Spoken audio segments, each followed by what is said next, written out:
Igreja, nós estamos no 4º domingo da Páscoa. E como eu já vos disse no início, estamos celebrando o Domingo do Bom Pastor.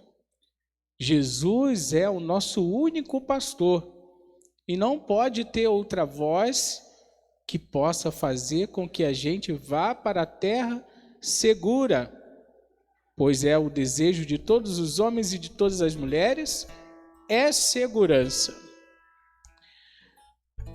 Todo o tempo pascal faz com que a gente relembre que por aqui nesta terra nós somos transeuntes. Nós somos pessoas que vamos passando por aqui. Aqui não é o nosso lugar. O nosso lugar é aonde Deus preparou para a gente. E isso a gente precisa ir se acostumando, de pouco a pouco, pois precisamos também aderir a esta proposta de verdade para que a gente possa estar e pertencer à grei do Senhor, ser verdadeiramente o seu rebanho.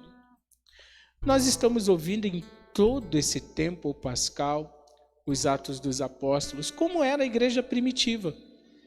No meio de grandes perseguições, eles se sentiam sustentados pelo Espírito Santo. Jesus mesmo ia chamando um por um para que pudesse segui-lo, porque ele é o pastor.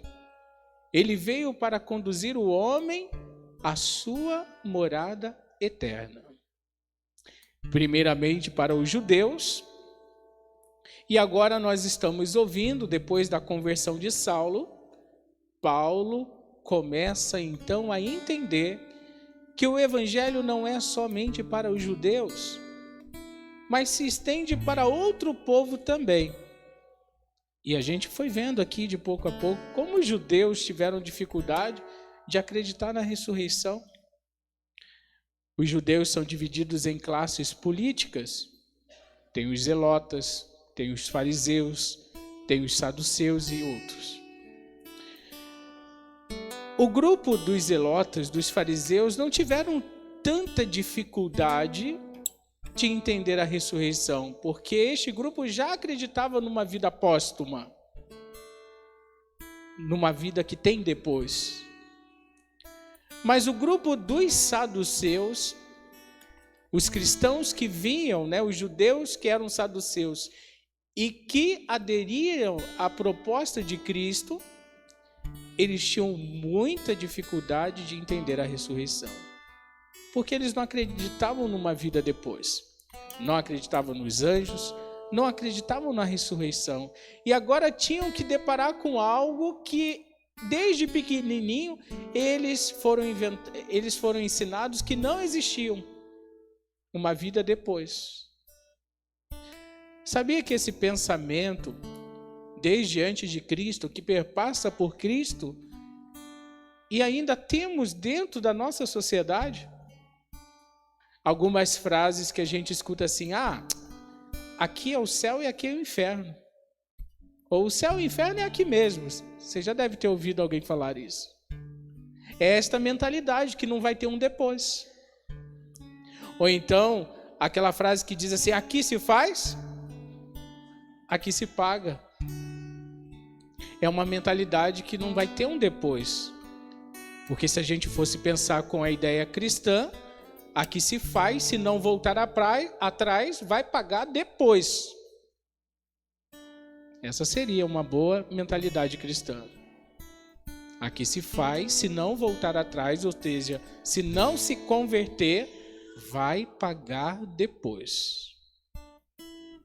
Porque se todo mundo vai ressuscitar, a ressurreição ela é um privilégio de Cristo para toda a humanidade. Todos os homens e todas as mulheres vão ressuscitar. Só que uns vão ressuscitar para a glória e outros vão ressuscitar para a condenação. O livro do Apocalipse traz a visão de João daqueles que ressuscitaram para a glória. E quem eram aqueles que ressuscitaram para a glória?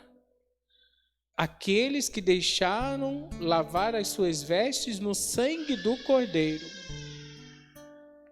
E quem é que lavou as vestes no sangue do Cordeiro? Ora, os Atos dos Apóstolos está ensinando a gente. Diante da perseguição, muitos homens e muitas mulheres eram levados à morte. Tacavam fogo neles, eram apedrejados, levava para as feras comer. Diante da perseguição, quem dizia que era cristão já significava que aquela pessoa poderia morrer a qualquer momento.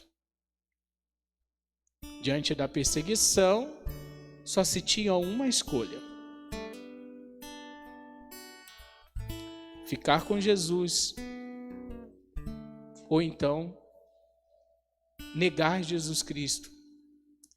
Ficar com Jesus significava morte. Por isso que a única escolha cabível para aquela grande sociedade que queria acabar com o Império Cristão era negar Jesus. Valia a tua vida. E sabe, quando a gente pensa para trás, a gente começa a pensar assim: quantos homens e quantas mulheres morreram por causa desta mensagem da Boa Nova de ressurreição, uma mensagem de vida, de alegria, de esperança. Quantas pessoas morreram? Ao contrário, hoje, quantas pessoas morrem por não querer estar nesta mensagem de vida?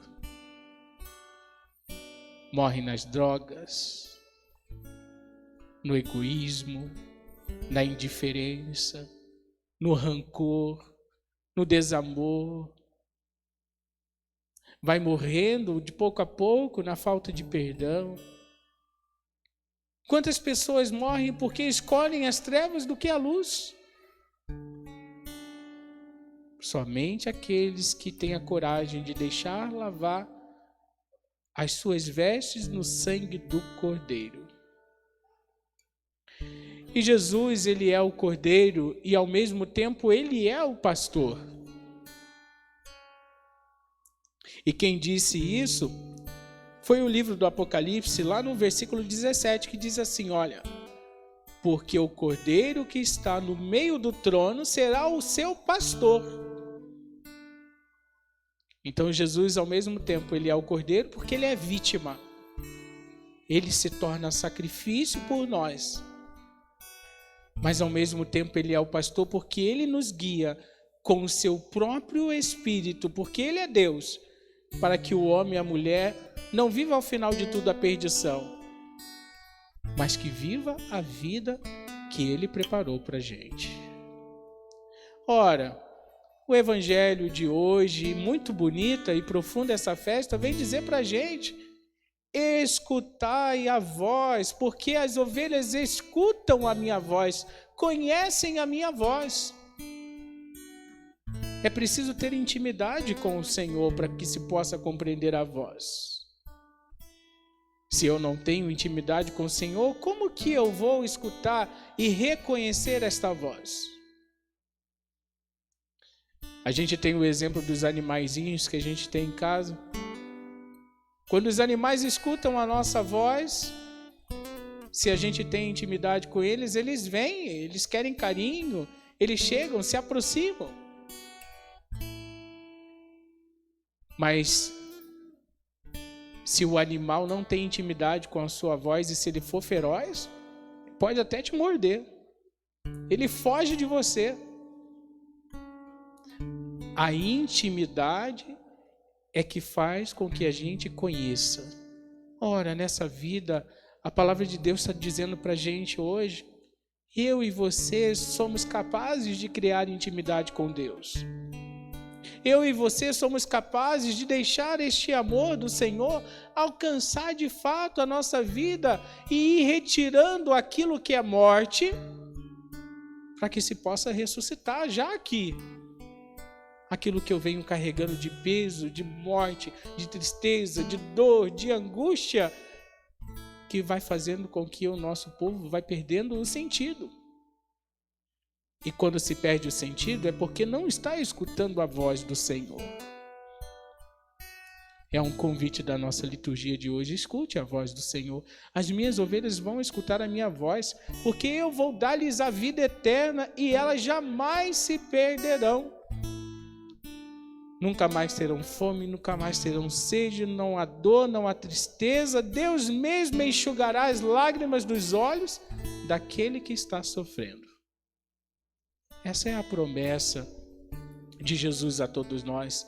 E não é à toa que anualmente somos convidados a entender a Páscoa como um objetivo que nós também precisamos deixar ser salvos pelo Senhor. Não é à toa que eu e você somos levados pela liturgia a alcançarmos também a luz da ressurreição. Quando a gente gritou lá no sábado da vigília pascal, eis a luz de Cristo, é porque não vai ter outra que possa nos levar à felicidade.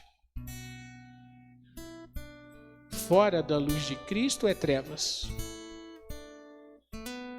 E se a gente olha o mundo de hoje, algumas pessoas estão escolhendo as trevas. E por escolherem as trevas, estão mergulhando na tristeza, sem sentido e com dor. Então, somos convidados a fazer diferente. Pois Jesus é o nosso pastor. Ainda que a gente derrame, eu sempre falo essa expressão, ainda que a gente derrame lágrimas nesta terra por causa da justiça, não vai ter uma lágrima derramada de nossos olhos que Deus mesmo não vai recolhê-la e nos dará no final de tudo aquilo que nós merecemos. Agora, se as nossas lágrimas estão sendo derramadas por causa do nosso pecado, enquanto a gente está respirando, enquanto o nosso coração está batendo, nossos olhos estão se abrindo, eu posso mudar de vida, eu posso ser diferente, eu posso ser melhor. É só eu deixar de escutar os vozerios do mundo e escutar a voz do bom pastor, que é o único que pode me levar à segurança. A imagem de Jesus, bom pastor, traz uma ovelha nos ombros de Jesus. Ovelha é um bicho medroso, por isso que ela vive sempre em bando. Não é à toa que Jesus compara a gente como seu povo como ovelha. Porque quando a gente decide por nós mesmos fazer do nosso jeito, dá tudo errado. Dá certo por um tempo, mas daqui a pouco o negócio desanda. Às vezes até caímos em tentação de acharmos que a gente não precisa da comunidade. Não, que isso, vamos rezar em casa mesmo, eu tenho meu Deus, e tá tudo certo, tá tudo bom. Às vezes a gente é ovelha rebelde, desobediente, porque é muito diferente eu tentando com as minhas fraquezas, com os meus defeitos, com os meus pecados subir até Deus. Mas quando nós estamos reunidos em comunidade, é Deus que vem até a gente. Porque a promessa dele foi: onde 2 ou mais estiverem reunidos em meu nome, eu estarei no meio deles. Jesus não veio aqui e disse: olha, cada um por si, cada um lê a palavra de Deus, tire as suas conclusões, e lá tem um Deus e você vai viver segundo tua vontade. Não, Jesus nunca falou isso, nenhum evangelista falou isso. Pelo contrário, reuniu os 12, foi formando comunidade, dos 12 foi mais 12, foi mais ali, mais aqui, né? Foi se expandindo, já não cabia mais nos judeus, foi para os pagãos, né? Até chegar a nós. Então veja que a vontade de Deus não é abraçar um ou outro. A vontade de Deus é abraçar a todos. Ainda que a gente se machuque com as nossas escolhas, ainda que às vezes a gente está ferido, com a perna quebrada, Jesus vem, nos recolhe, coloca no ombro e diz: filho, vamos lá, nós vamos tentar de novo. E é assim que é a vida, Deus faz isso conosco. Traz também Jesus um cajado na mão. O cajado serve para tirar a ovelha do buraco. O cajado serve para dar uma cajadada no lobo quando ele quer matar a ovelha. mas o cajado também serve para dar uma cajadada na cabeça da ovelha desobediente. O cajado é a palavra de Deus. Com a palavra de Deus, ela nos tira do buraco. Com a palavra de Deus, ela abre os nossos olhos e a gente consegue enxergar qual é o lobo que tá das nossas vidas, que tem tentado nos matar, nos destruir, nos roubar, nos tirar de Deus. E com a palavra de Deus, em vez de quando também dá uma cajadada na gente para dizer: o que é que você está fazendo com a sua vida? Vai continuar aí agindo desse jeito? Vai continuar vivendo desse jeitinho? É como se Deus olhasse para a gente com o seu cajado e falasse assim: é para isso que eu te criei, filho. É para isso que eu te criei, filha. Eu quero que você seja muito mais.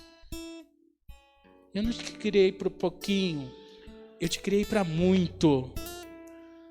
E esse muito Deus vai nos dar quando for a nossa hora e o nosso momento, que pode ser aqui. E se não for aqui, será depois. Porque a nossa vida não é só a terra. Com a Páscoa a gente tem que lembrar: eu sou cidadão do céu e eu preciso escutar a voz desse pastor que quer me salvar, que quer me conduzir, que quer me proteger, que quer me colocar em segurança para que nunca mais, eternamente, nada aconteça comigo. Então que a gente deixe ser guiado pelo Senhor e que o rebanho do Senhor fique atento, porque muitos lobos ferozes estão para matar e destruir, muitas vozes para confundir, mas Jesus diz: eu sou o bom pastor e as minhas ovelhas conhecem a minha voz. Louvado seja nosso Senhor Jesus Cristo. Sempre seja louvado.